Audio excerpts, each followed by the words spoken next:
Con 38 años, en el hospital, pues me repitieron las analíticas y ya me dijeron que me tenía que quedar ingresada porque me diagnosticaban una leucemia. En el momento del diagnóstico, he de decir que, bueno, yo como también me gusta mucho el deporte y practicaba atletismo, dije, bueno, esta va a ser la carrera de mi vida. Y dije, pues a por ella, etapa a etapa, y cuando sea, pero yo llegaré a meta.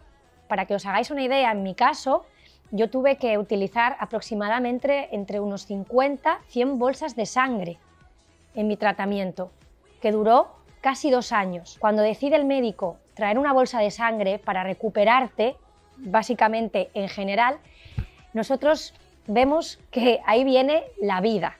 Mi mensaje es, como receptora, que os hagáis donantes de médula, porque si lo hacéis, ganamos todos y estaremos siempre siendo más fuertes.